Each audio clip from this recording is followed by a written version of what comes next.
Okay, I'm gonna turn my camera off and mute No, myself. no, don't leave me. Okay, Because I'm gonna hit go live and then it gives us 5 seconds.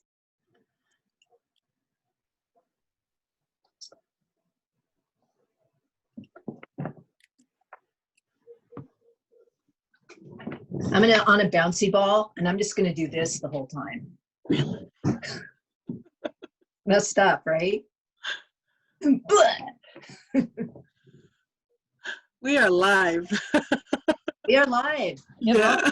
You're live. Welcome, everyone. Welcome to Women in Films, July 14th, second Tuesday, our TST. And this month, we are exclaiming and shouting out filmmaking in the streets, politics, and documentaries. I want to especially thank, we've got an incredible panel. It keeps getting bigger because more people are working on projects. But I want to especially thank our board that helped put this together, especially Tracy Schreier behind the scenes, can't see her, doesn't want to be seen. And Abie Ekenezer, our incredible hostess and host, who's been, Abie, I have to tell you again, the job you did for Seattle Black Film Festival, that panel that I saw the other day with you, Thank you. moderated it for Documentaries. It was fantastic. And thank you for moderating this panel. Yeah, of course. I was glad that I was given the opportunity. So I was just on this high that entire weekend. So it was absolutely wonderful. And just seeing film content in general was definitely needed. It was a welcome respite and an eye-opener. 30 films, right?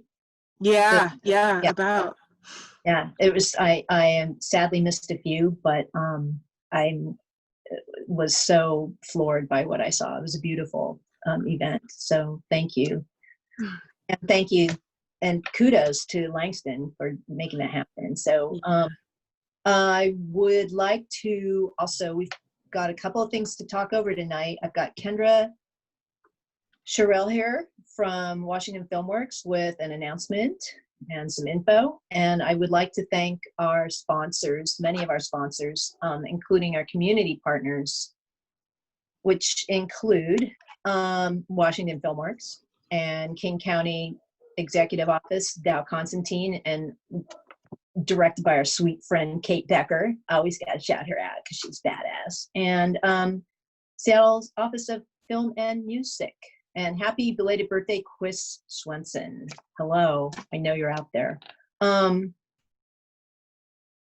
Special sponsors, IATSE Local 48. Thank you.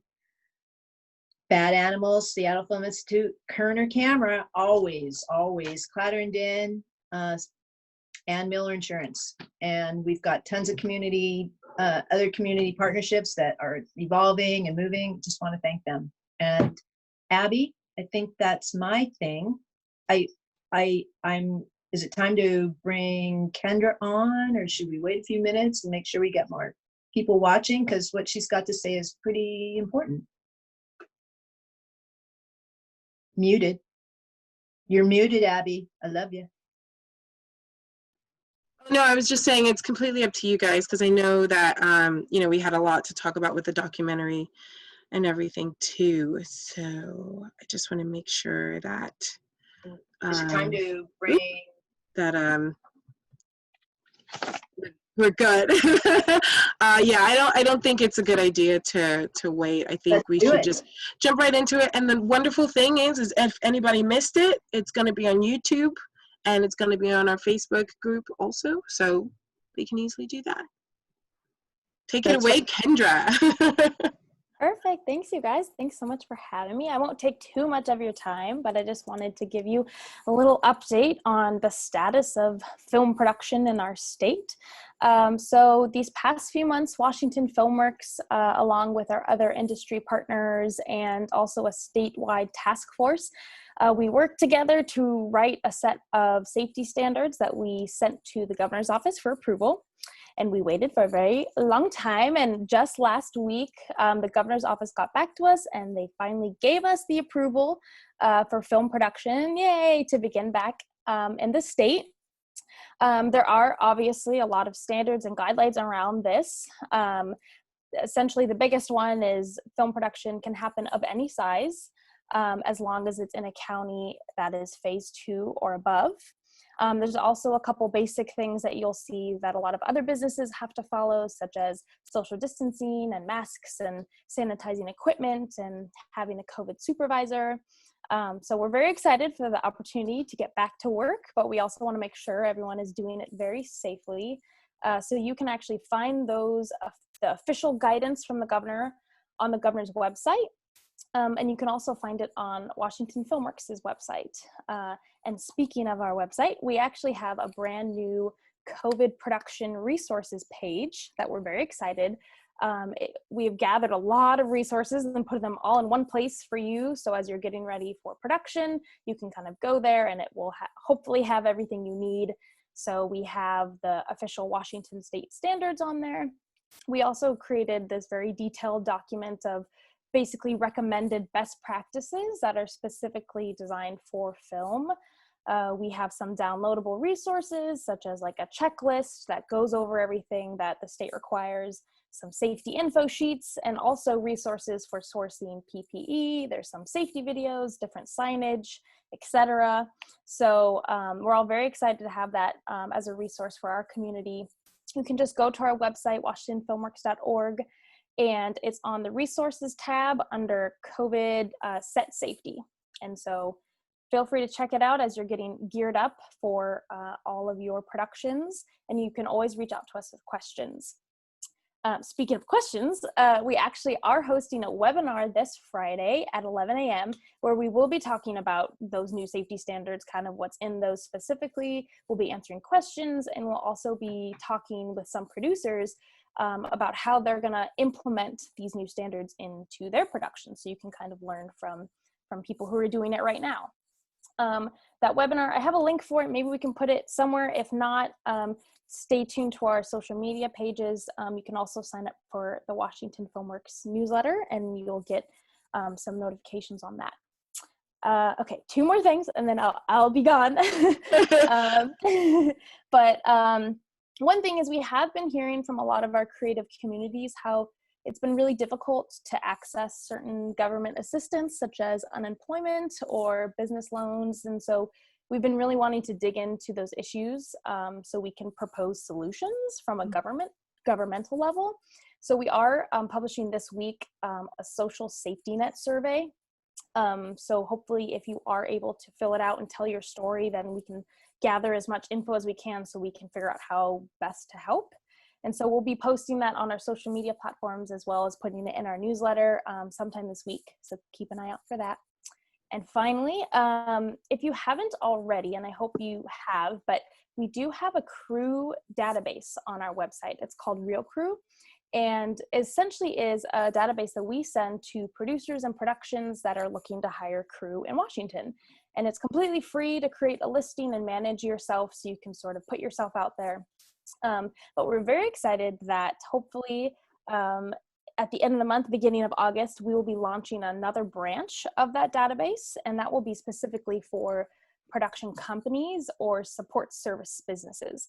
So if you do own a company, a production company, or you're a vendor, you'll be able now to list yourself in that production directory also. So we're very excited for that. So stay tuned. We'll be hopefully launching it very soon. You can keep an eye on our newsletter and our social medias for that. But those were kind of my updates. It was like a lot, but thank you for letting me talk. And if you have anyone has any questions, they can always reach out to me directly. My email is just kendra@washingtonfilmworks.org. But that's all I had. So thank you guys so much for letting me do my little spiel. Thank you so much for being a part of this, Kendra. And it does give people an opportunity to, be able to tune in this week to get all of the questions answered that they need. So exactly. Thank you again. Yeah, Thank you.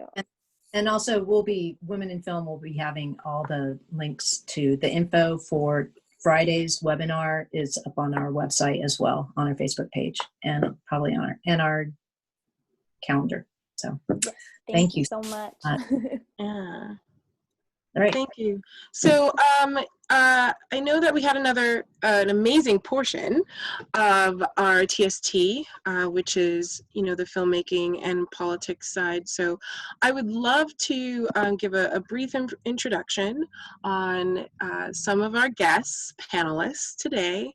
Our first panelist is Anthony Tackett, who is a co-director and has been filming cinematic style and leading a collective of filmmakers who are dedicated to the following true story of our current time.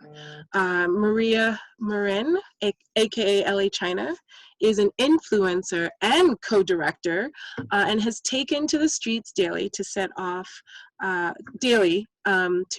media and share the truth pretty much in real time. We also have joining us Sarah Crow, and I'll have Sarah give a little bit of a bio about her, if she would like to unmute. Sure. There Hi. you go. Okay. I'm Sarah Crow. I'm a documentary filmmaker and a narrative filmmaker, and kind of met Anthony through the film task force, and we became friends. And as the protests started and things just started happening, I just kind of raised my hand a few times, and here we are. So I was helping out with the documentary and excited for this film. Thank you. And then also I wanted to introduce Sheree Lachelle, who is a leading political activist, inspirational speaker, and I have seen this, and community organizer in the Seattle area. So thank you so much for joining us, Sheree. I'm so excited to get a chance to talk to all of you. I think we lost Maria. So I'm hoping that she's going to get a chance to come back. Her phone, her battery died, so she's charging. She's still connecting. You have to let the host needs to let her in, and the host, if you're so kind, can you show my beautiful video, my face, because I'm disabled. You disabled me. Yay! There you go. Cool, like the guitar like thing you've got going on in there. Thank you again for joining us. I'm so excited because I got a chance to be a part of the documenting, especially with my experience being in the protests and everything. And I'm just glad that we got the opportunity to get a chance to talk to you all, especially with so many rounding events that has happened recently, 2 weeks ago, when the CHOP in Seattle was pretty much disabled. So I would love to, get a chance to talk to Sheree first, because I believe that they have another engagement, and I'm just so excited that you get a chance to join us, because I know how busy you are. I've been trying to follow you around and document as much as I possibly can, but I can't keep up with you. I can't. I'm still trying to keep up with you, and I can't. So I would love to, dive into some questions with you first, if you don't mind. I don't mind. I'm really thankful to be here. But also apologies to anyone that does try to keep up with me. I try to warn folks, and then the reality of things is a lot more physically demanding and painful than it seems.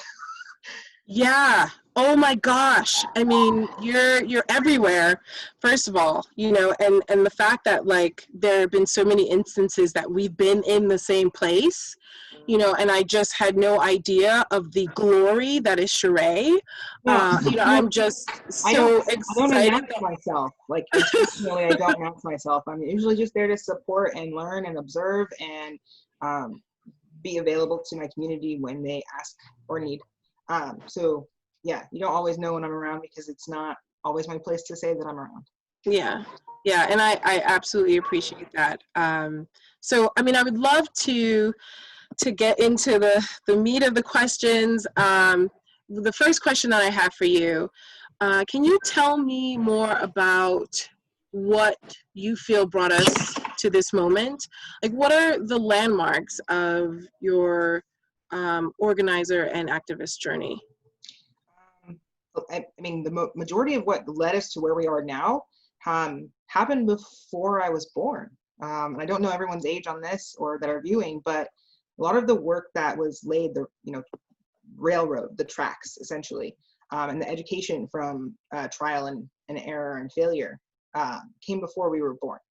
And then there's a lot of iterations that happened just in the last couple of decades around, abolition and around calling to light, the carceral state and its harm on our communities.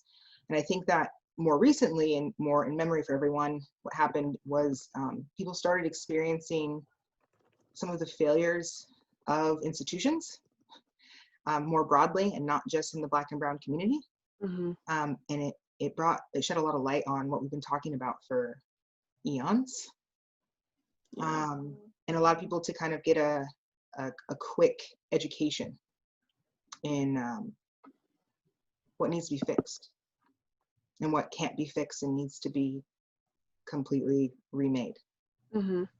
So milestones in my work personally is being able to start articulating things I know to be true in my life and my experiences, and being able to translate those into institutional processes and political processes, having to self-teach and learn through inspirations and other activists and advocates in the Seattle area, and just being able to kind of bridge the gap in the communication personally.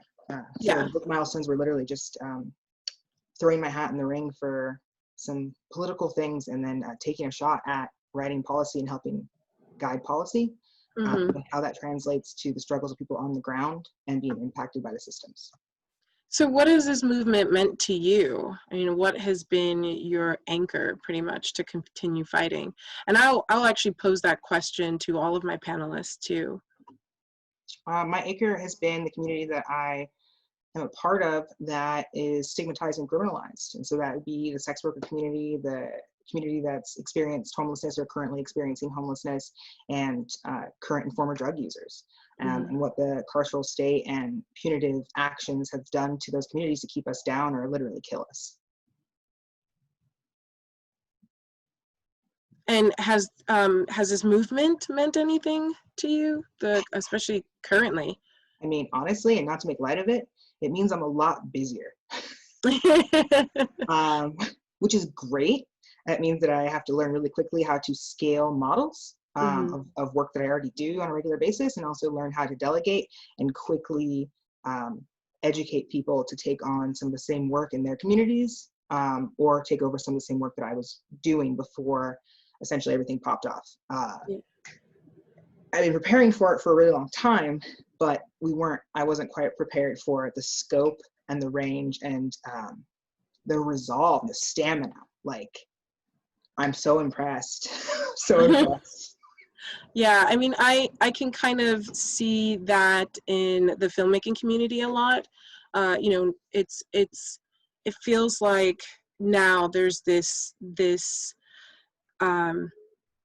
point where we have to make sure that, we're looking at some of the things that we're doing and we're realizing that there's barely any diversity going around, or any kind of representation. So, I'm glad that people are finally recognizing it, but it's so quickly that it's happening.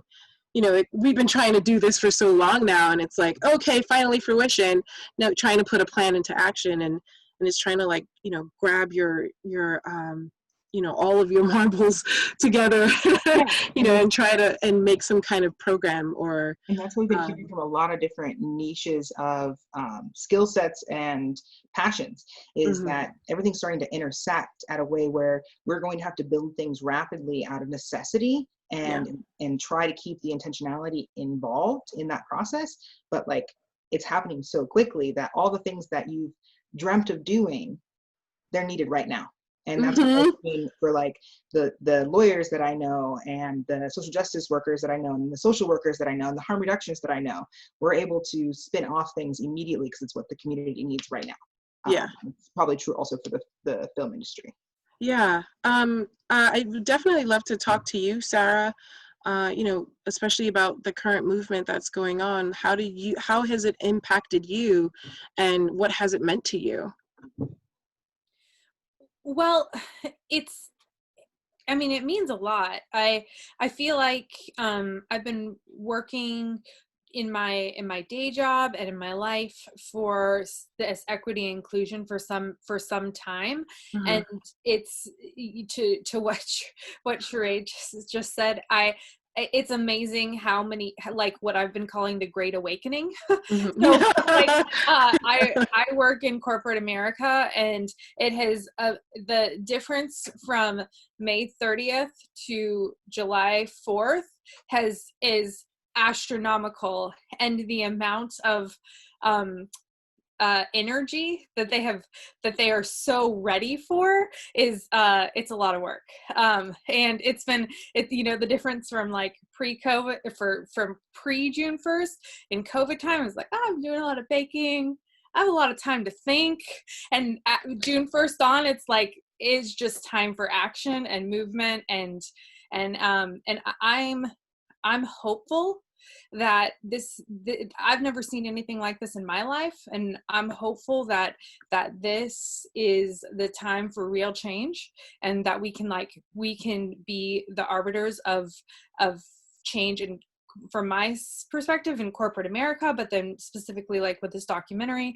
being able to support Anthony and Maria and telling their story, and just being able to continue the fact that we're almost 50 days in and we're still filming every single day, and knowing like we don't know when it's going to end, but and Anthony will say, it's like every day is like, okay, I think the story's done. All right, guys, I think we're done. And then the very next day he's out there filming because we're not quite done. And so we're never really going to be done, but I'm curious to see, and I'm hopeful that we can get to a good place with the city and with the government to affect positive change, so that we don't have to go out on the streets every day.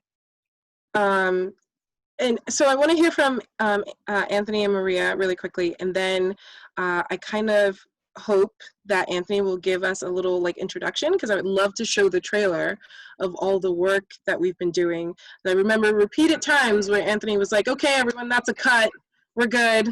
And then the next day it's like, oh, what? That's happening? Okay, who's there? I can't get there right now. Who can get there? And it's the most funniest, amazing conversations, that we're having to make sure that everything is covered.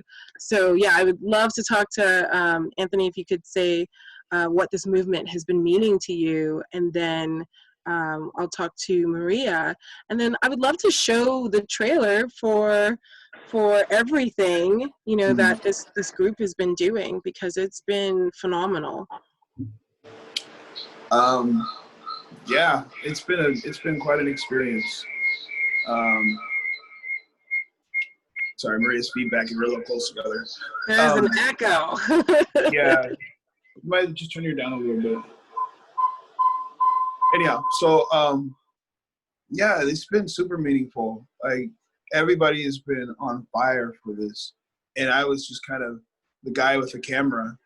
But the amount of people that surrounded and supported us in this journey has been extraordinary.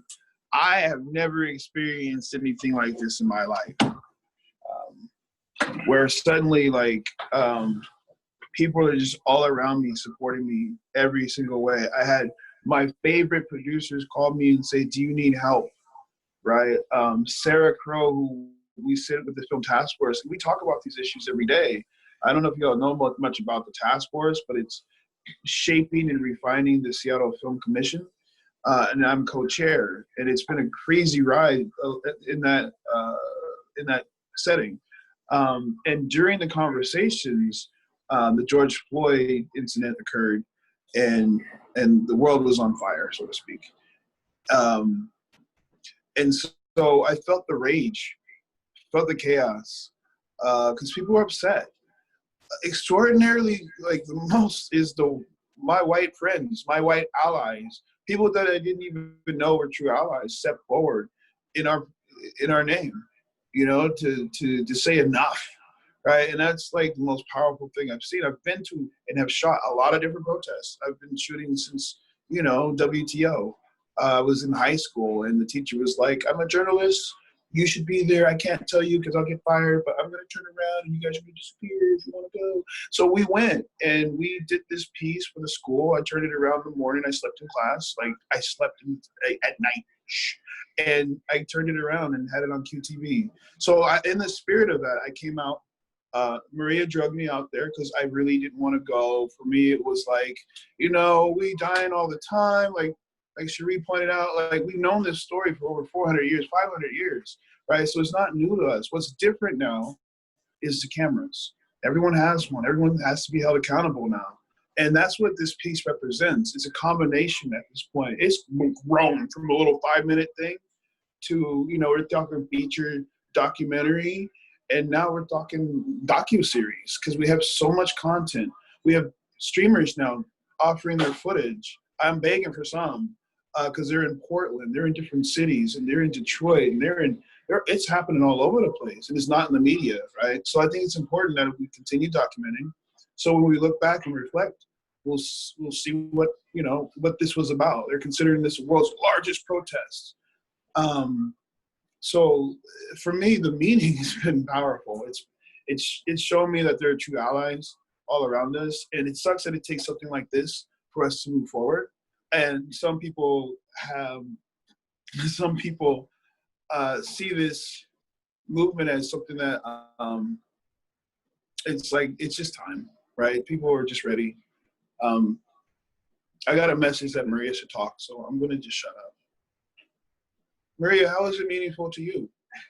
Why did you drag me outside? Why did you make me go to the protest? And thank you for doing that, because it changed my life too. Hi, Maria. I'd love to There hear you from go. you. Hi guys. Well, for me, it started a little bit before that.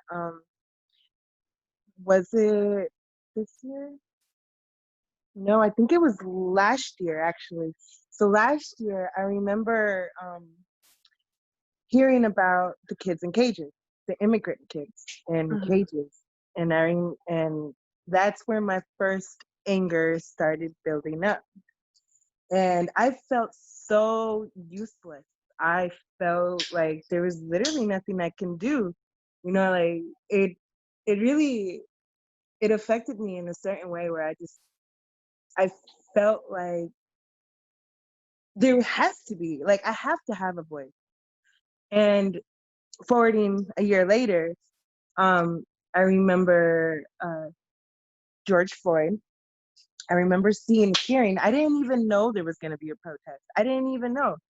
And all I remember is I turn on the TV and I'm watching the news. And I had already known about George Floyd passing away, but I did not have a single idea that it was going to get how it got. And that was that for me, I was like, okay, all these government people or all these government officials, ICE, the cops, you know, people in political offices, you know, that have all this power.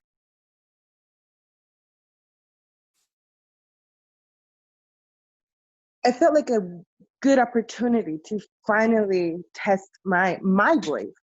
What can I do with my voice, you know? And when I saw that on the news that cop cars were being set on fire, I said, "Oh my God, this is it, Anthony.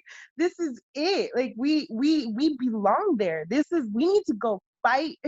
We need to go, I don't know what." Like honestly, when I went out there, I was like, we need to go and make sure that we get the truth. You know, like that was my whole point, was just to get the truth. And I felt more like protecting the protesters. that was more of my idea. I had to go out there and protect the protesters right now. And so yeah, that's why I dragged them out there. It was like a whole pent up anger, like a whole year, like, you know, because when I heard about the kids in cages, I mean, that was, yeah, it did something. And this was like, you know what, we need to go fight. We need to go change whatever we can. And it's beautiful because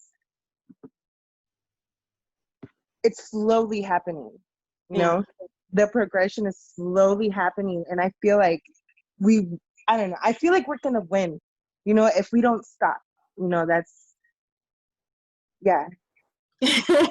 I know Sheree doesn't have too much time left, so I wanted to ask them one more question before we lose them. And I'm so, just like I said, I'm so grateful that you were able to be a part of this. And I know that I have to share you with other things that you've got going on. But I wanted to ask, like, what work for you do you feel is left to be done? And what should someone who is currently watching right now,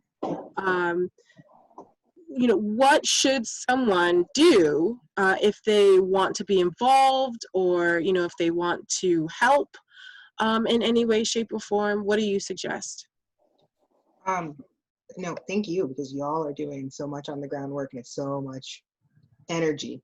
And it kind of is why I felt like, without having a clear schedule all the time, it was important for me to be here, because I think that what I can tell to anyone outside that hasn't been involved yet and doesn't have connections with the folks on this call, supporting y'all in getting the word out and being able to, like, fortify your stamina to keep documenting this and get into the position of being able to put this information out into the world, and the witnessing of these stories into the world is part of this battle. Mm-hmm.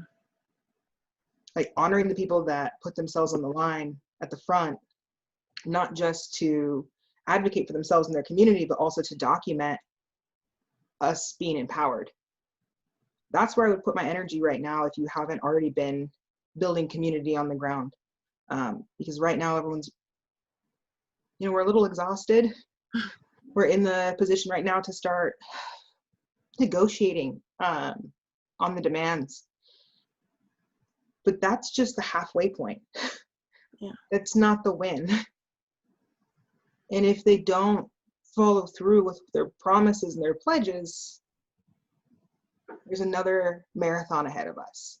Yeah. And we need to make sure that the people who have sacrificed what they have right now to document that have the resources, financially and otherwise, to keep going. And so do the people on the ground who were frontline. Mm-hmm. I call it stamina fortification. So if you haven't already exhausted yourself or your bank accounts, give to the projects, give to the organizers on the ground, give to the people trying to make sure that we have video holding institutions accountable for their actions. If you don't have the money yourself or the energy yourself to, like, help people with a meal, Mm-hmm. or drop some dollars, promote everyone's work and their sacrifices and their leadership. Do an inventory of what you have, your skills, put them up on offer. Yeah. Do you have another event, protest-wise, that you're going to be at, so that if I'll be at many, but I cannot say exactly where or when. But I'm here to support people in my, you know, city council district, as well as citywide, and as well as at the state level, or in my hometown, Eastern Washington, if they choose to move forward with more advocating for themselves. Yeah. Thank you again for joining us. I know you have to leave, but I mean, if you have any time to watch the trailer, I'm going to throw the trailer up for what Maria and Anthony have been doing. It's called Black June. And I cried the first time I saw the first trailer. So did I. everyone please be prepared to get your Kleenexes because this is pretty intense. So let me get my screen share up so that way I can show this. And the trailer you've been waiting for, here we go.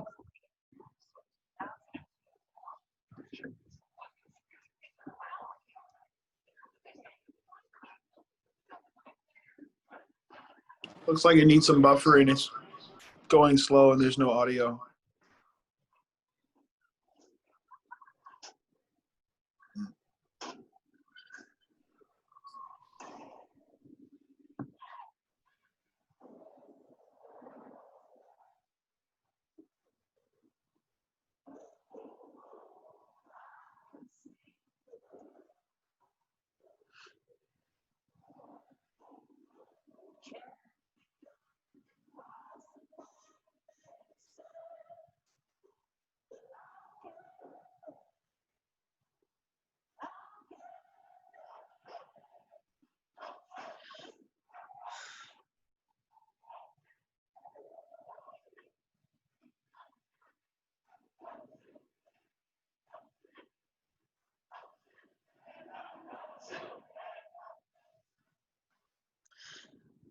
Hey, Abby, so, oh gosh. Abby, I think only you got to experience it because there was no audio and it was Oh very no! choppy. But we see I'm your so tears. The reaction sorry. video was amazing. Was there no audio shared on that? Did anybody else hear anything? No, no audio. Yeah, No. and it was really choppy. Like it was. Sorry. I don't. Maybe Zoom is not a best solution. I don't know how it runs video. Maybe just try it one more time. Was it buffering? No, I don't think so. But let me try one more time and see if that will work. Hold on one second. Maybe try to play a lower resolution. Oh, on the like trailer. 720. Okay, let me do that. I think it's on. Oh, there we go. 720. Okay. Oh, that's a sound. Oh, that was.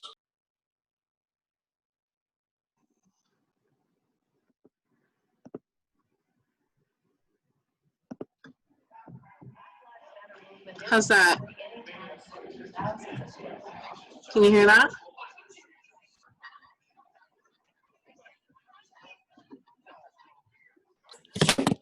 No, it's breaking up still.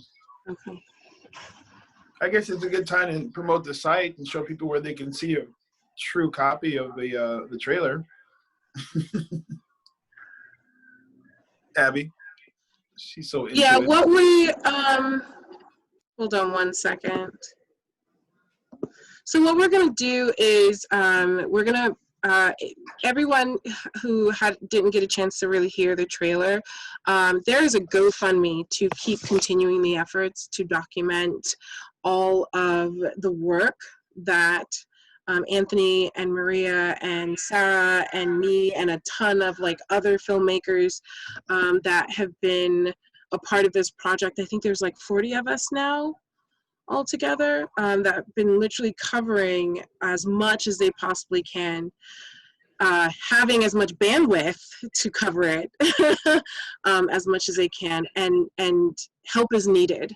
You know, there's just so many things that are going on behind the scenes, and so what our amazing producer Tracy will do is she will link the GoFundMe that is currently going on for the protest. We actually went live today in the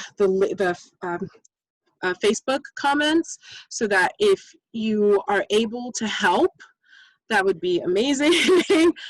Because these people are just so phenomenal, and they're doing every single thing that they possibly can to, you know, make sure this work gets continued, especially because it's really hard to rely on news media right now because it's not reporting everything that's actually going on, and there's so many falsities that are involved too, that, you know, it's just one of those situations that the only way you're ever going to know is, you know, if you're actually out there yourself or a part of, the people who are out there themselves, and they're actually showing live, footage.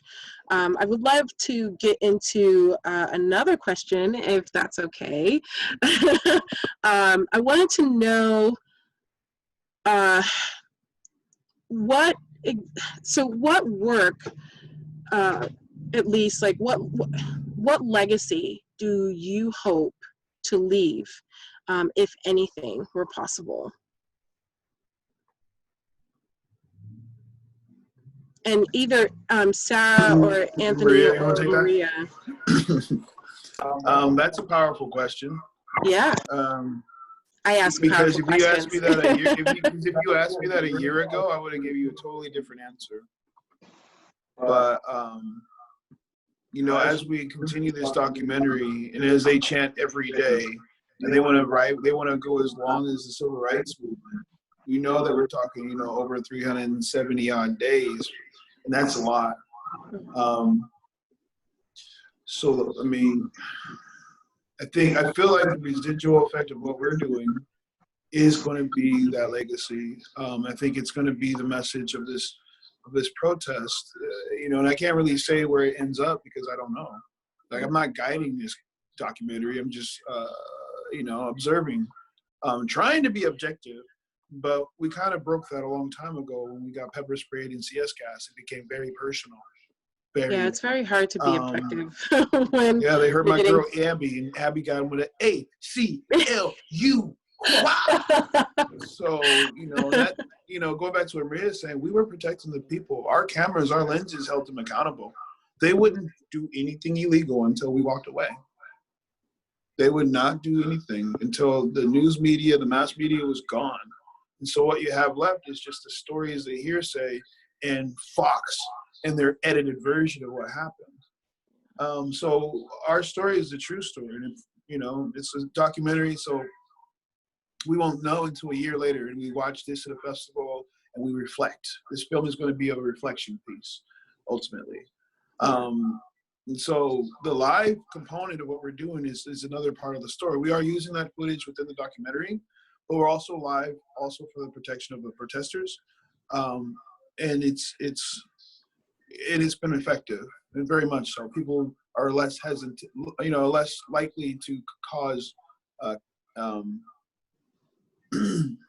violence or antagonize either forces, either people, right? Because there are folks in the middle that are kind of like egging each other on. It's awful out there and dangerous.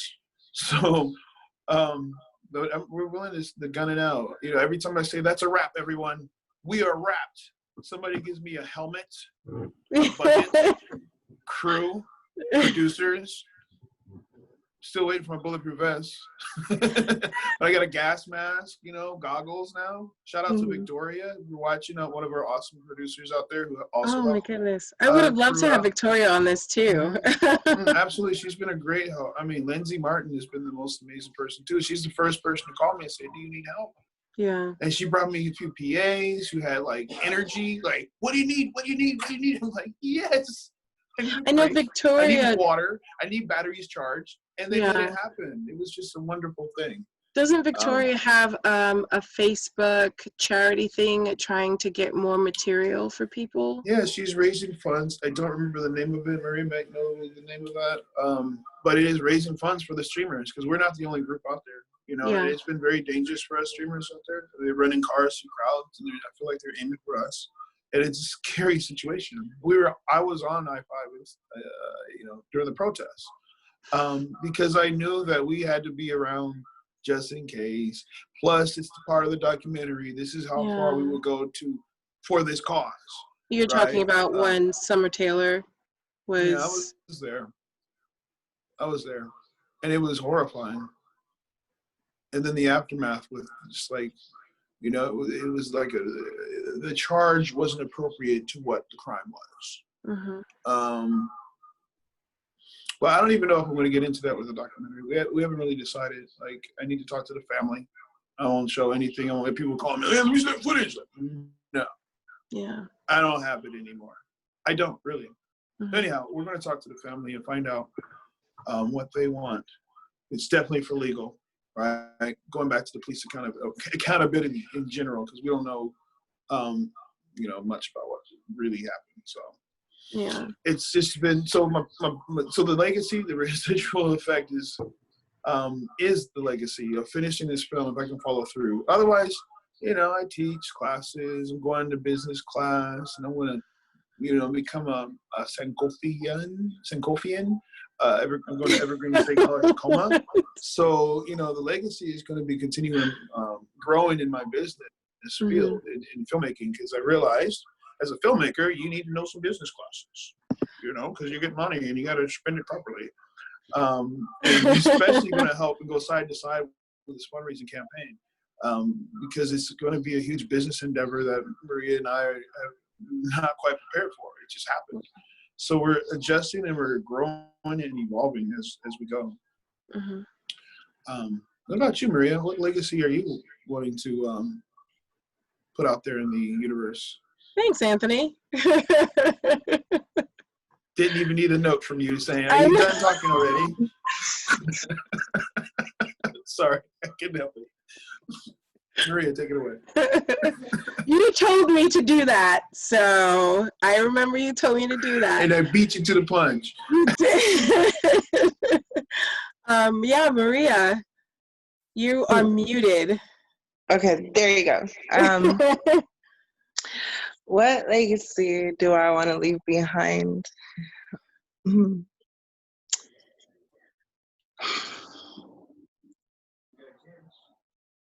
Yeah.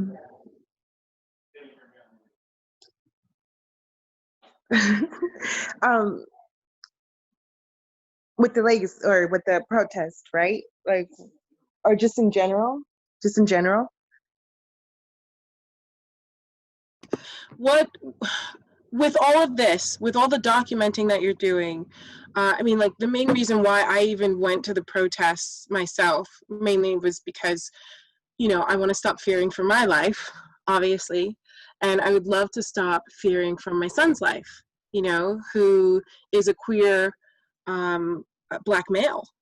And so it's scary to know that the world is like this right now, especially with so much evil coming out of the woodworks. I'm pretty sure you've seen an influx. I've seen an influx. I know that, even in certain communities, I've seen an influx with the not so sanitary speech, I guess, you could call it. And, people are just literally showing, who they really are. And, obviously it's upsetting to know that, these opinions and these personalities have been lurking for so long and they didn't come out until after the protests happened. But, I'm here because I want to make sure that, when I don't have to fight for my son. He Right. can live in a world that is safe and that he can be himself and, be whoever he wants to be and not have to fear, for walking down the street and be mistaken from as a perpetrator from a neighborhood. Right. So, do you have any thoughts on that, especially because, you were talking about, the children being in cages and everything. Yeah. And it's just, that's been upsetting. Yeah, it's crazy that that's even happening right in 2020. That's happening right now. It's Do you know crazy. what kills me is that we wrote, so I work with Zombie Orpheus Productions, and we did a film, little fantasy film, right? But it was released, I'm gonna say 2 years ago, and it was about kids being put in collars and, taken away by the government. And I was just like, what? This would never happen. This would never happen. And then here we are, 2019, right. 2020, and it's happening. It's happening. What I'm really hoping, I guess, would be, I'm hoping for is that one of the main things in the protest was police brutality, right? And I feel like if we get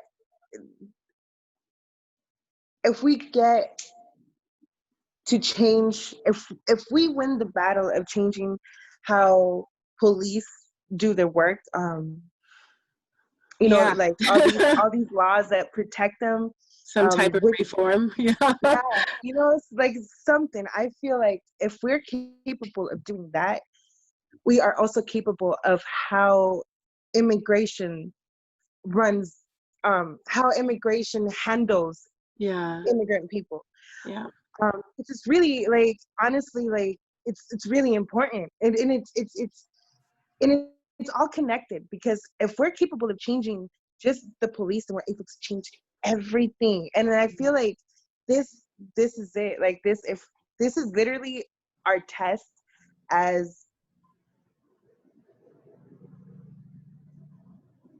we're, you know, like the test for us As to influencers, really, as like, filmmakers, as creatives in yes, general. as like on the other side of that line of the government Yeah. people, and then there's us, you know, Hmm. the The people. the people, you know. Yeah. This is a test, and I'm really hoping that I'm really hoping that changes. Hmm. That's what I want, because, you know, my parents, you know, they've suffered racism too. You know, they're Mexican, and they don't speak English, you know, and so, you know, and it really sucks, because they're old, you know, and I can just, like, why is someone being so mean to a couple of old people? You know, Mhm. really, like, we need to change everything. Like, we need to change how the police system, the ICE system, you know, so that's what I'm really hoping. That's what I want. That's the change. Yeah. Yeah. Sarah, what do you think? Especially working in corporate America too. Yeah, from a documentary standpoint, I just am excited about telling the story and hope that people see it as the truth. Mhm. I've so many times I have been on the social media, and someone will throw up these Fox News of, like, what's happening at the Chaz, and I'll be like, Mhm. well, actually, it's the shop, and it's pretty safe, you know, except for, you know, certain times, and actually what you're seeing isn't true at all. And so, and then people are like, well, I just don't know what to believe. And I'm like, well, I live about 5 blocks from there, and I'm in it every day, and I'm with a group of filmmakers who are really in it every day, and I'm pretty sure, like, we know what's going on.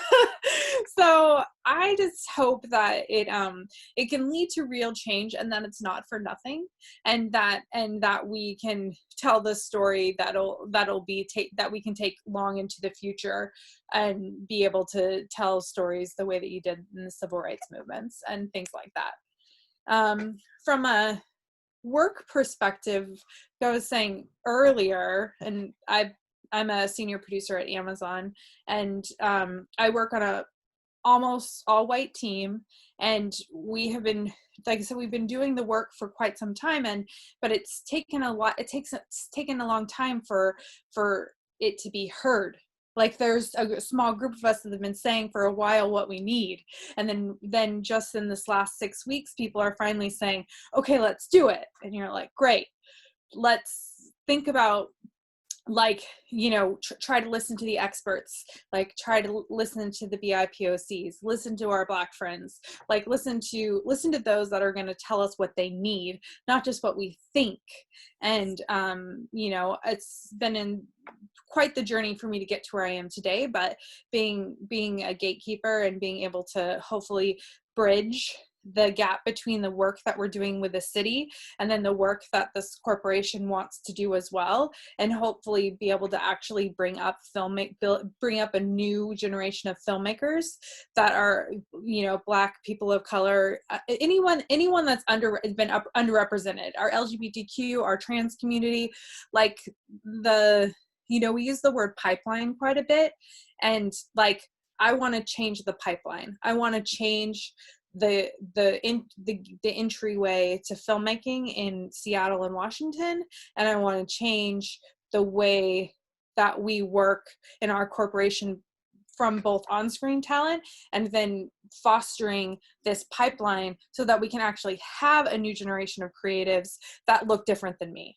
And if it shouldn't have taken for George Floyd and Breonna Taylor and so many more names to be murdered, like, in order for us to saying this. So it's partially infuriating because you're like, guys, it's been the right thing to do for a real long time. But if you kind of take that aside and you just say, it did happen, and what do we do with it? And I hope that we do the right thing with it. And I hope that we get to actually make the real change, and that those deaths were not for nothing. I want to add to Sarah's experience. Sure. I'm seeing this across the board with a lot of my friends. They're, like I said about the producers and Sarah herself, a real estate agent contacted me just like 1 o'clock in the morning, sent me a Facebook, which I thought was weird. No mutual, like maybe one mutual friend. And they were cool friends, so I accepted it. I scrolled the page, saw a house, and was like, I want to buy that house. And I Facebooked you right there, like, hey, can I, what's up with this? So we talked in the morning for 6 hours about race, about history, about music, about religion, spirituality. Just, I've never spoken to a real estate agent that long, ever.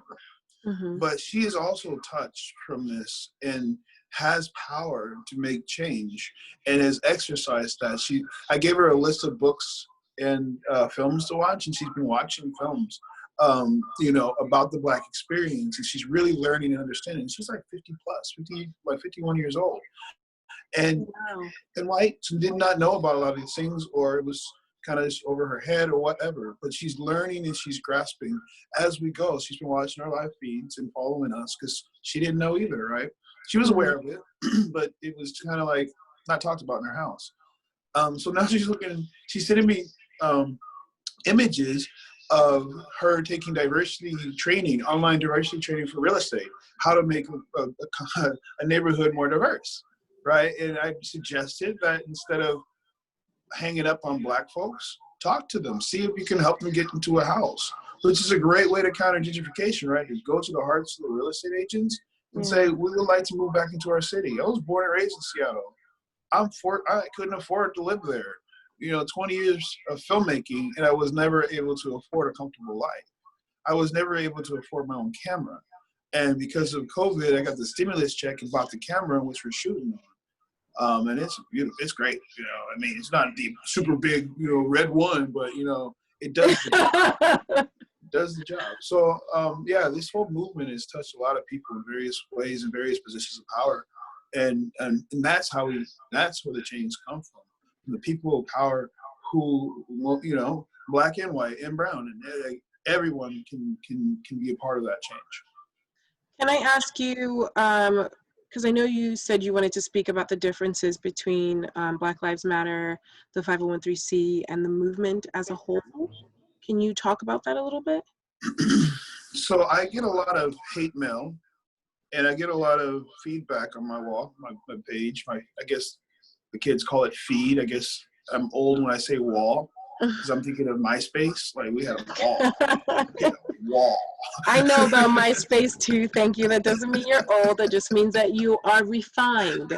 Oh, well put, old lady. Young lady. So I'm sorry. That's not my character. So the BLM, hashtag BLM is a 501(c)(3). They have a lot of various stakeholders. People just give them money because they think they're like, it's going to solve the problem, right? Like, oh, just give it to them and it's done.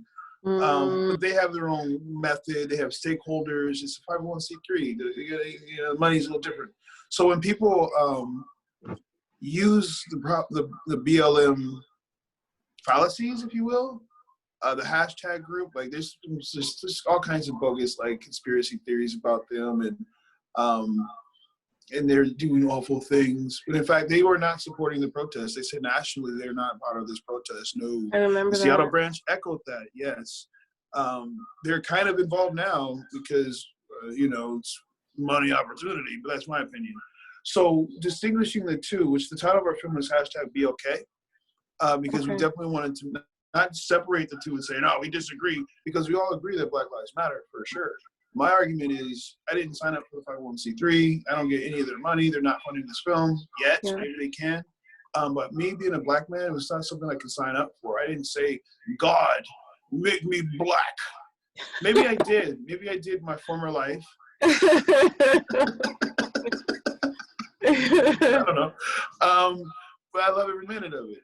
But it wasn't a choice. It's not something I signed up for, So that's really just about it. I wanted to make sure that people don't accidentally donate. If they want to donate to the film, go to the GoFundMe and do it through there. Still, fund BLM, #BLM, but also think of Africatown, think of Equity Now, Democracy Now. What else, Maria? There's a ton of groups, Kids in Cages, right? There's so many orgs that are really important to this cause because it's all related at a grand scope of things. And it's all money, power, and abuse. So, I just wanted to not separate, but just like two different people. Like I got a friend named Winfield Ezel, and people call me Winfield Ezel, and they call him Anthony Tackett. And we have to constantly be like, actually, we're a little different. Same ideologies, different methods and strategies. He likes to sing and dance. I like to talk. And with that said, I'm going to stop talking. Well, I know that we have come to about an end. I did want to ask one more question of all of you, and then we'll open it up to the audience if anyone has any questions, and any of our viewers at least. But I want to know, do you feel that this documentary will actually impact people's lives? And I would love to hear from Maria first. Yes. That's what we're actually really hoping for. Like, that's what we really want, for a lot of people to see what we've seen. Like right now, this protest, this movement is worldwide. Yeah. Worldwide, and I still believe like there's still people. I feel like, we have to get the message across. And I do know like there's others that are also working on, getting the message across for those who didn't participate or are not involved, because there's still people out there that are not involved. They don't even know because they're all listening to Fox or, the other channels news. I can't remember right now. Yeah, those other non-news sources. Yeah. Fake news. Exactly. They're going off base that, and I feel like hopefully this makes it to those homes. Yeah. That's what I'm really, really hoping. I am. What about you, Anthony?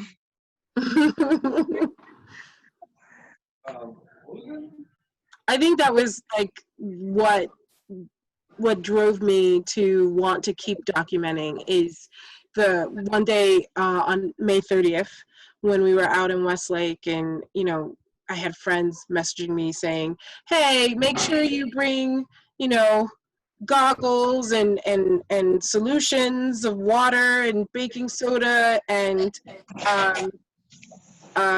dish soap, gloves, yeah, onions, sliced that. Onions, yeah. and they're like, and I'm like, why in the world would I ever need any of that stuff for a country that I deployed for repeatedly that I would come home and worry about being tear gas. They would never do that. They would never, ever do that. And then here we are, we're out in the streets near Nordstrom, and we're like, oh, I want that dress. That dress is really cute. Oh, what? Someone is throwing flashbangs. What's going on? A car is on fire. A woman with a hairspray and a lighter is setting a car on fire. And we're just trying to walk. That's it. We're just trying to walk down Westlake and do our protests. We're not breaking anything. We're not doing anything. I even saw a guy who had a crowbar that was trying to hit one of the windows at Nordstrom. And I was like, dude, what are you doing? We are not here for that. And he looked at me and he grumbled.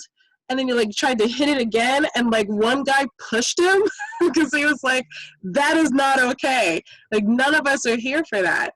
And as soon as we got the curfew, you know, the 5 p.m. curfew at like 5:13, you know, it was like, okay, well, I guess it's time for us to go. And literally, majority of the protesters left. You know, the people that stayed behind were not people who were there for the movement. They weren't there for the protest. They were just there to, you know, cause a lot of havoc. And it was so stressful. You know, that's why I was like, I need to live stream this. And my son's over here saying, don't live stream anything. We don't want, you know, anything to happen to you. He even said, we're going to have a nice talking to when you get home. And I was like, oh God, I'm in trouble with my kid. Apparently I'm going to get on a timeout when I get home or something. I have no idea. But you know, I was like, I need to document this. And so days later, you know, it happened. And you know, I'm posting on Facebook. I'm like, this is what happened. And friends are looking at it and they're like, oh my God. So I just want you to know the news is reporting something completely different. And I was like, look at the streams. All you have to do is look at the streams, look at what's actually live happening. This is unedited footage. This is people out there who were being as peaceful as possible. They weren't causing any type of violence whatsoever. And, you know, all of a sudden, there's a little girl who got sprayed, that had mace sprayed in her eyes. And you just see all of these people crowding around her, you know, trying to pour water and baking soda, the solution in her eyes, and get the mace out. And then, you know, I was fortunate that I had some really amazing friends with me that actually had came prepared, because I just was put so much trust, you know, into the police department, and it's like they wouldn't dare ever do that to their citizens. Come on. You know, boy, was I naive.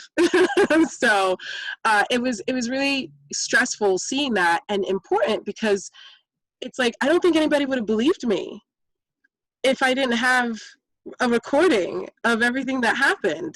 You know, I don't think that if I would have just recorded it and not live streamed anything, I honestly don't think that anybody would have believed that we were there being peaceful and, you know, just trying to, you know, do our First Amendment right. And it was so sad that that was the case. So, you know, I'm glad that you guys are out in the street doing this all the time. Anthony, I would love to hear from you if you feel like all of this work that you guys are doing is going to come to some kind of fruition. Well, it is up to the people. You know, they pushed us along this far. The protesters are committed to going every day until they see actual change. The mayor is still acting a little stubborn. You know, I'm sure she has her reasons why she hasn't pulled the proverbial trigger on real change. So as long as the protests continue, it's really up to the support we get. There's a lot of people that have been working for over 50 days nonstop. I begged them to stop.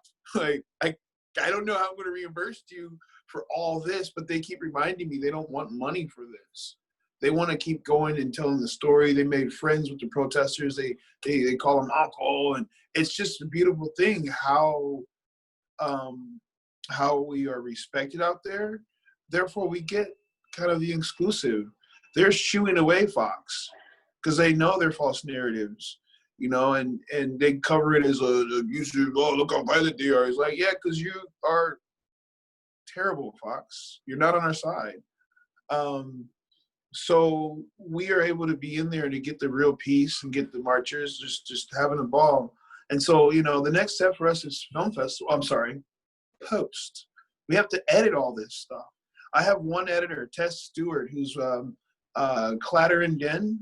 Peter Barnes, who's also part of the Film Task Force, and wanted to help. He runs Clatter and Den, one of the dopest post-production houses on the block. I can't afford that. He's like, don't worry about it. You know, and he gave me this really amazing editor who she did that. I also had TJ Walker help with the editing as well. But she did a lot of the page. I love TJ. The heartbeats. I didn't ask for all that. I just said, here's a bunch of footage. Make us something cool. Here's some music. And she did what she did without my music. But look at it. It's so very much like, for me, I loved There Will Be Blood, because it's all about the ambiance and you just feel like you're in the moment. And that's what that trailer was. Like, it was really powerful. So it really depends on, you know, will you allow us to help pay our editor? She needs a team of editors. She's so stressed. She sees all the footage. Like, Abie, you see your perspective. Maria, she has yours. I have mine. She's seeing it all. The good, the bad, and the fucking terrible. Excuse my language. I'm sorry. It's so, she's really, you know, she's coping through it one day at a time. She's committed totally. I'm even telling her to, like, take a break. She's like, no, I'm doing this. Also a white ally. And very young, so she's learning as we go. I had another talk with her about 3 hours before editing. She's like taking notes, like, okay. So after I walked away, she did that trailer that you see. Like, the next day, she's like, what do you think about this? I cried. Maria cried. Everybody's crying because it's so powerful. So she did this. So to answer your the question shortly, it's like we still need to go through post, audio, design, and promotion for film festivals, because I really want this to play. People have suggested places like Cannes and like Sundance, which I'm all for that, of course. Like, it's like my dream to be in that kind of film festival. But I feel like this film needs to be played at Seattle International Festival. Absolutely. I feel like this is a very local film. I'm using local artists. Even Langston. And Langston. Langston just did their film festival too. So yeah, you know, it definitely has to be in an international scene, because this is a very international film. Yeah. Especially when we're done, we get all the footage when we're done, right? I don't know. Right? But when we get, I'm going to need you to give a hard date on when this is going to be done. I need you to give a hard date of when you're going to end this. I'm putting him on the spot, everyone. I said that is a wrap on day 4. We got hit with CS gas, and I'm like, I got the shot. Yeah. And then, like, the next morning, it was this thing called Chaz started. We're like, Chaz, let's go check it out. And then we kicked it in Chaz for 4 weeks. You know, the last week was a little tough. But that's, you know. Well, Chaz turned into the chop, right? Chaz turned into the chop because they didn't want to see it as an autonomous zone. They wanted to see it as an occupied space. So and that's all brought up in the story. You know, part of the story is also the emerging of other organizations that were in CHOP and are still very active, like the Black Boys Collective. They are still active every Friday at 6:30, 7, come early, come at 6, right? And it is the essence of CHOP there. A lot of the people who were in CHOP are there. The vendors, everything that was offered in CHOP are now there in that little setting. It's just a beautiful space. And we talk race, we talk equity, we talk how can we not be racist, how can we be anti-racist. It's like amazing conversation that the organization has been doing. And I've been rolling with them on their media crew, you know, in between time.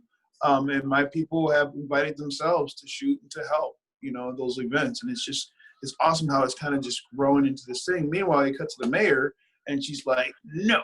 So, okay, well, all these people here are going to be mad when they hear that. So, you know, so I can't tell you when it's going to end. I would like to be done before the deadline of 6. That's next year, February. All right. No. Donate to the cause. Every day is the name of the game. I don't think we're gonna stop until the protest is done. Like, I'm hoping the protest is never done. yeah, Honestly. right, right. I'm really hoping that we will be done when the changes finally do happen, you know. But until then, I don't think we do have an end date yet. Yeah, because there's still people at in Capitol Hill.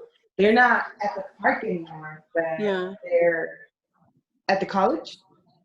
Okay. Seattle Central Community Seattle College. Central. They're at the college now, so now they're camping at the college, and they're still protesting every morning, every single night.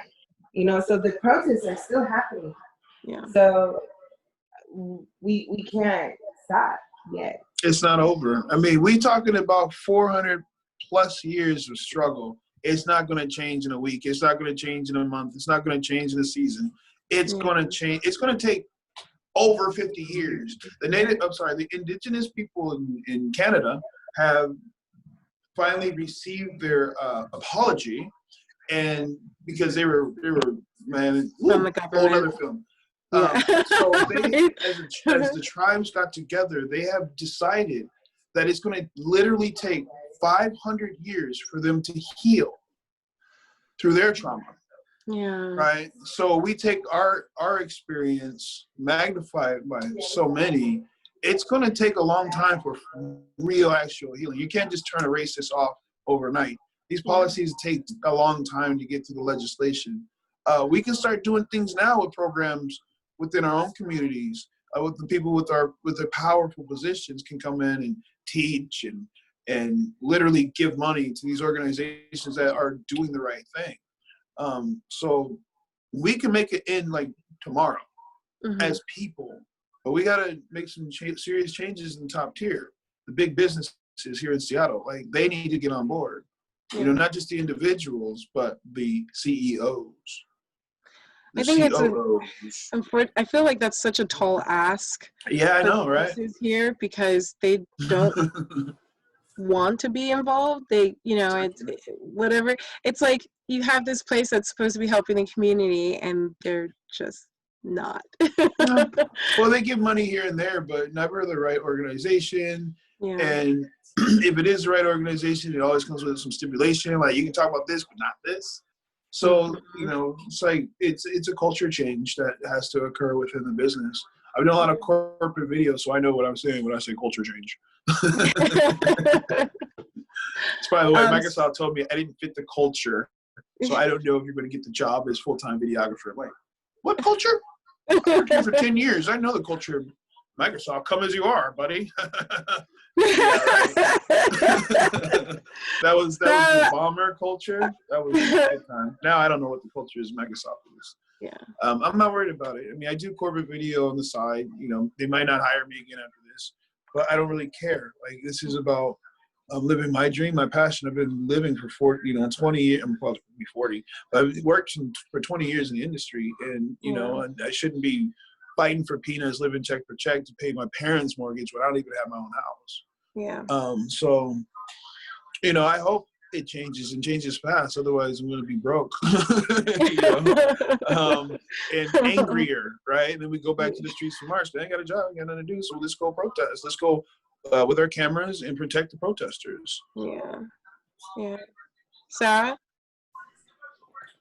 Yeah, I mean, yes, and everything that's been said. I think when it comes to a legacy, it's gonna be in the stories that we tell and the relationships that we make, and what we do with both of those. And I think that this is already, it's to say it's going to be a powerful story isn't even the right thing. It is a powerful story, and typically most of my documentaries make ripples and not waves, and this movie is a movie that's going to make waves, and I hope that they're tidal waves, and I hope that they are able to like, you know, like Maria and Anthony said, it's not that we can't put a finish date on it. It's that we don't know when the story is going to be done. Like everything that they explained already, I don't need to repeat. I just to emphasize that if there was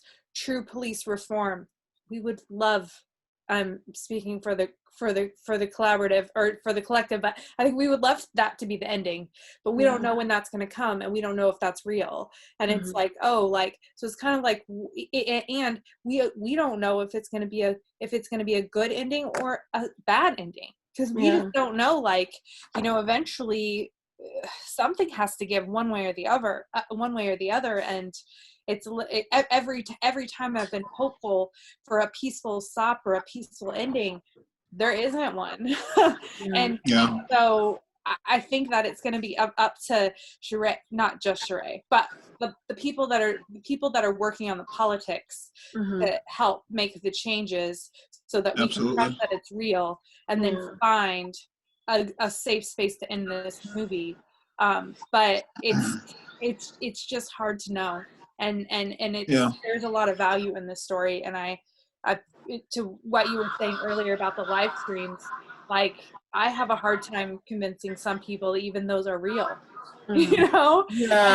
And we just have to keep fighting the good fight. And Maria, as a turn influencer overnight, just like love watching you and seeing your story, and like you, and it's like, and Abie, you as well. It's like, it's so impactful to see these people just finding themselves and finding the story. And then you're like, well, same thing, hard for Anthony too, because you're like, well, what story did we tell? But we'll find it, you know. There's so much footage, and it's like you can actually tell multiple stories, you know, if you wanted to, with everything that everyone has been collecting. I mean, I think there's like 30 some odd camera people, because, you know, you're using regular cameras, or you're using your phone, and you're live streaming, you know, or you're just recording, or, you know, we're like saving all of these, you know, different clips, and trying to figure out a way to bring them all together to actually make, you know, an actual story. And as creatives, that's what our job is, right? It's I have like, I think we had maybe 7 different endings, and I can identify a few of them for you. So the first ending, when I was like, that's a wrap, is when the sonar crowd control device rolled away, the LVAD, and the National Guard rolled away, and the police rolled away, and I was like, yeah, we're wrapped, we did it, we made a change. And then the next day it was like Chaz, right? Like, you gotta go take it. I'm like, no, we don't. I think. So we went, and we're just like, okay, another story. And that was lasted for, 4 weeks, where the tragic ending was for me, when I was like, man, we're wrapped, was when the incident, the police rolled in, the kids got shot at the end of the Chopped experience. That was tough, and I didn't want to keep going anymore, but I also didn't want it to end like that. So I felt miserable saying that's a wrap, but this is getting too much. And then the next morning, they were dismantling. Was it the next morning? It was a couple of days. No, it was the mayor meet round table. Second. I had to run over to that. That's where I think my card got or July destroyed. 2nd, sorry. Yeah, they teased it out for a few days. And then they snuck in real early in the morning. Yeah, real early. I was in bed like, we're so wrapped in my pillow. It's wrapped. It's gonna last forever. And then it's like they're doing it right now. No warning. But our correspondents were there. You know, I live in Federal Way, so I got an hour. I got there an hour later, but we already had people on the ground videotaping from the moment. We're not talking about what else I have, but I have a lot of footage of that happening. And that was a sad ending, right? The next sad ending. But then the collective decided to do the Black Collective Voice, Black Voice Collective. That's crazy. There's 2 groups, so you get those 2 mixed up. We'll talk about that in the film. But they had their session, and that was a beautiful ending. It was so over. I'm like, beautiful. It's a wrap. The phoenix from their ashes rose, and we observed that, and yay. And then the marchers, they kept going. every day, morning and evening, every day. That was the news story. And then the accident happened on the highway, and that was the end. That was done. That was too much. No. But the marchers kept marching. The next day, there was twice as many people, twice as many streamers, twice as many, like 3 times as many safety vehicles and bike patrol to protect us. And we're all protecting each other. And it just got stronger and stronger. I'm like, that's the ending. And then the mayor's like, no. So they keep marching. So it's, see what I mean? So this pattern of it's continuous. It's nonstop. And so in between time, Africatown's making really wonderful moves, and all these different organizations are making strategies that are just, we're documenting all of this stuff, and it's just becoming this well-rounded story. So yeah, we're going to keep going, God permitting. Yeah, I just, again, I mean, this is our time, but you know, I just want to say again, I appreciate all of you for joining us, and talking and sharing your stories, sharing your experiences. I want to thank Sheree also for, you know, having them be a part of talking, right, and letting us know like what's actually going on in the community and everything. And obviously I appreciate all of you so much. Maria, I have yet to meet you, even though I see your stuff all the time, and I'm with Mr. Tackett a lot. And so and Sarah, we have yet to connect also. We had that one chance at the Northwest Film Forum, but so yeah, I want to wrap up by saying, you know, if you guys want to support, please go to the GoFundMe. We're gonna put the link in the chat. We're also gonna have it uploaded onto the YouTube channel, so that way you'll have access. And we're also gonna put it in the Women in Film group.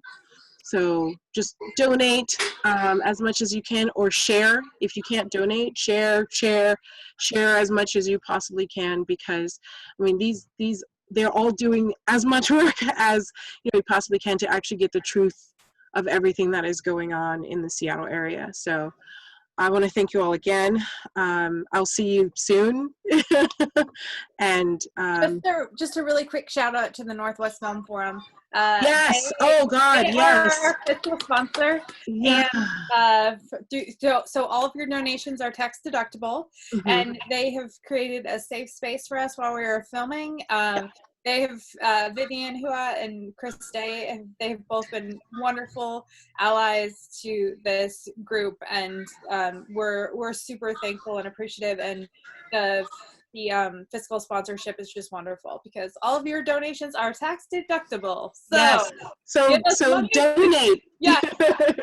I also want to give a shout out to Vivian, because I know Vivian has been so helpful in everything, and making sure that we do have a space to like just sit down and be away from everything, and then have a nice little crafty services there too for those people who have been out in the field since early in the morning and haven't gotten a chance to sit down or eat or go to the bathroom or anything like that. So I'm so grateful to have so many allies that have been a part of this whole revolution, and I hope we continue it. I don't hope it goes on forever, obviously, because I would love to have my friends and see you, not when we're running in the streets trying to document everything. That's really up to what phase we are in with COVID. I think once we're done with COVID, we can hug each other in our favorite bar. Oh my God, I would love that. Just think of COVID as a thing of the past and really enjoy our time together.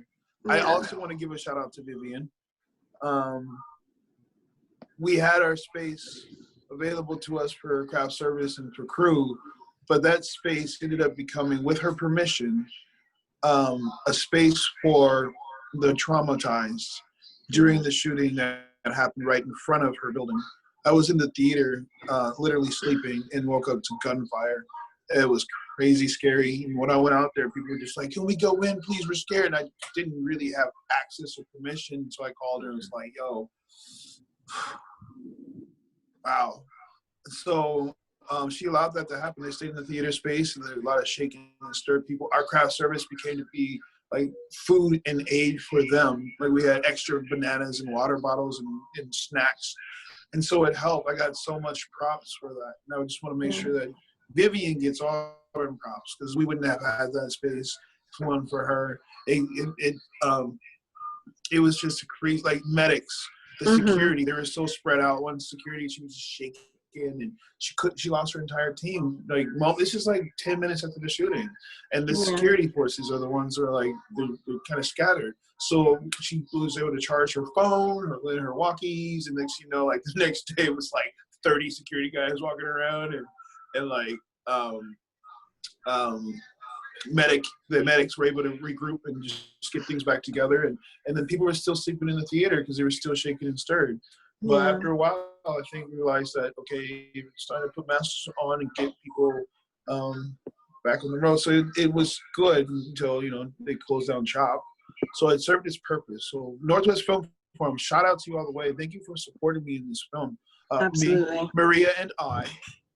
It's and Abby and Sarah and, you know, the whole Brad, staff. David, you know, Victoria, Brad. That was actually David. That was Dave. Yeah, that was actually the first time I met with our crew in person. It's been all virtual contact. We're using, you know, our cool little apps to communicate. And, so it was really good to like covertly say, too. thank you. I'm glad you're doing this. Have some bananas. Have some water. Watch the trailer. They had a chance to watch the trailer for the first time, so it really set the tone for, well, the next 100 days, right, Abby?